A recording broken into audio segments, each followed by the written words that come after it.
અને ગુજરાતની YouTube ચેનલને સબસ્ક્રાઇબ કરી ક્લિક કરો બેલ આઇકન અને મેળવો વિશ્વભરના ન્યૂઝ અપડેટ।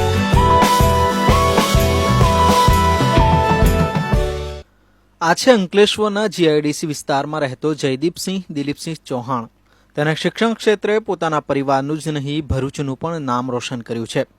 આદિવાસી અને ડુંગરાળ પ્રદેશમાં બાળપણ વિતાવનારા અને પ્રાથમિક શિક્ષણ પ્રાપ્ત કરનાર જયદીપસિંહે ગામડામાંથી શહેર તરફ હિજરત કરી હતી। જયદીપનો પરિવાર નર્મદા જિલ્લાના સાગબારામાં વસવાટ કરતો હતો। મૂળ છોટાઉદેપુર જિલ્લાના જયદીપનું બાળપણ સાગબારામાં જ વીત્યું હતું। સરકારી પ્રાથમિક શાળામાં શિક્ષકની નોકરી કરતી જયદીપની માતા અને પિતાએ પોતાના બાળકના ભવિષ્ય માટે અંકલેશ્વર સ્થળાંતર કર્યું હતું। જયદીપે ભણતરમાં સારા ક્રમાંક મેળવી માતા પિતાના આ સપનાને સાકાર કર્યા છે। જયદીપે સ્નાતકની ડિગ્રી વડોદરાની MS યુનિવર્સિટીમાંથી મેળવી હતી। તેણે અનુસ્નાતક આણંદના વિદ્યાનગરમાં આવેલ સરદાર પટેલ યુનિવર્સિટીમાં પૂર્ણ કર્યું હતું। તે યુનિવર્સિટી ટોપર રહ્યો હતો।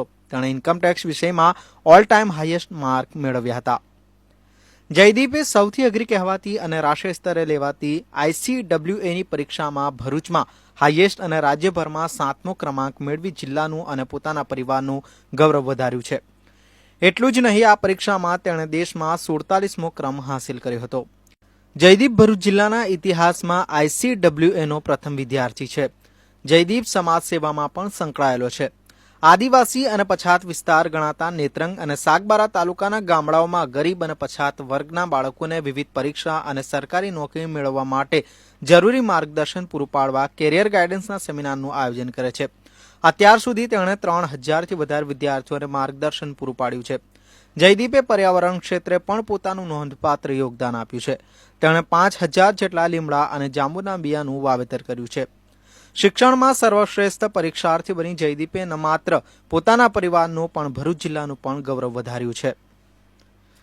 મારો ICWAની એક્ઝામમાં ઓલ ઓવર ઇન્ડિયામાં 47th રેન્ક આવ્યો અને સમગ્ર ગુજરાતમાં 7મો અને ભરૂચ અંકલેશ્વર જિલ્લામાં સૌ પ્રથમ સ્ટુડન્ટ હતો જે બંને ગ્રુપ એકસાથે પાસ કરી રહ્યા પહેલા પ્રયત્નમાં અને આટલા સારા માર્ક્સ સાથે। મારું બેઝિક એજ્યુકેશન સાગબારા જે નર્મદા જિલ્લામાં અત્યારે નર્મદા જિલ્લામાં એકદમ ડુંગરાળ અને 90% આદિવાસી લોકો ત્યાં રહે છે ત્યાં હતું। મારા માતા પોતે ગવર્મેન્ટ પ્રાથમિક શાળાના શિક્ષક હતા। મારું એના પછીનું એજ્યુકેશન હાયર એજ્યુકેશન પણ ત્યાં જ ખતમ થયું હતું। એના પછી મારા ભણતર માટે મારા માતા પિતા મારા મમ્મી ટ્રાન્સફર લઈને અંકલેશ્વર શિફ્ટ થયા હતા। આજે પણ હજારો લોકો ત્યાં એજ્યુકેશનની સ્થિતિ આજે પણ એવી જ છે જ્યાં જેને પણ ભણાવવું હોય તે અંકલેશ્વર આવે છે, કાં તો પછી ત્યાં રાજપીપળા કાં તો બરોડા જઈને શિફ્ટ થાય છે। તો તેવા એ ગામડામાં સરકારી શાળામાંથી મેં ભણ્યો હતો। એના પછી મેં મારું એજ્યુકેશન BCom મેં બરોડાથી કર્યું હતું। ત્યાં મારી CAની ફાઇનલ લેવલ સુધી એક્ઝામ પણ ત્યાં જ પ્રિપેર કરી હતી। એના બાદ મારું MComની એક્ઝામ મેં SP યુનિવર્સિટી વિદ્યાનગરથી આપી હતી। એમાં મેં યુનિવર્સિટી ટોપર હતો અને ઇન્કમટેક્સમાં ઓલ ટાઈમ હાઈએસ્ટ માર્ક આવ્યા હતા। આ એક સફર છે જે સામાન્ય સ્ટુડન્ટ એક સરકારી સ્કૂલમાં છોકરો ભણતો પણ એક ઓલ ઓવર ઇન્ડિયા લેવલ પર જઈને રેન્ક લાવી શકે છે। આજે પણ સરકારશ્રી તરફથી ત્યાં એજ્યુકેશન રેશિયો આજે પણ 25થી 30% છે। ત્યાં મોસ્ટલી બધા લોકો સ્થળાંતર એટલા માટે જ કરી શકે છે કે સાગબારા અંકલેશ્વર નેત્રંગ ત્યાં કોઈ કોલેજ નથી। વાલિયા સુધી છેક વાલિયામાં આવીને કોલેજ આવે છે। તો ત્યાં એના માટે અમે કરિયર કાઉન્સિલ પ્રોગ્રામ કરીએ છીએ, જેમાં અત્યાર સુધીમાં છોટાઉદેપુર, કવાંટ, બોડેલી, ઝંખવાવ જે એરિયાઓ છે, સાગબારા ડેડિયાપાડા તો ખરા જ, તો ત્યાં અમે કરિયર કાઉન્સિલ પ્રોગ્રામ કરીએ છીએ જેથી લોકો CA માટે અવેરનેસ થાય, CS માટે અવેરનેસ થાય, ICW માટે અવેરનેસ મળે।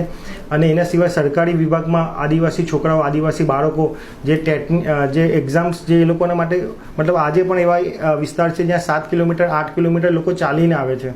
ત્યાં બસ પણ દિવસમાં એક સવારે આવે છે, એક સાંજે આવે છે। એકદમ ડુંગરાળ વિસ્તાર છે, ત્યાં 90%થી વધુ લોકો આદિવાસી લોકો છે।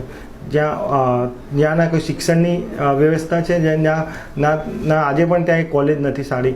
એક નેત્રંગમાં ખાલી કોમર્સ કોલેજ છે, એ કોઈ એન્જિનિયરિંગ કોલેજ નથી। તો ત્યાં વધુને વધુ સ્ટુડન્ટ્સ અવેર થાય કે એમના વચ્ચેનો એક છોકરો છે જે સરકારી સ્કૂલમાં ભણ્યો ને ઓલ ઓવર ઇન્ડિયા લેવલ પર રેન્ક લાવી શકે, તો એવા પ્રયત્ન છે અને સરકાર પણ ત્યાં મદદરૂપ થઈ અને વધુમાં વધુ યુવક જે અહીંના શિક્ષિત લોકો છે ત્યાંના આદિવાસી લોકોને એજ્યુકેશન માટે એમ્પાવર કરે, એ લોકોને એજ્યુકેશન માટે એ લોકો ઇન્સ્પાયર કરે તેવી લોકોને પણ મારી વિનંતી છે।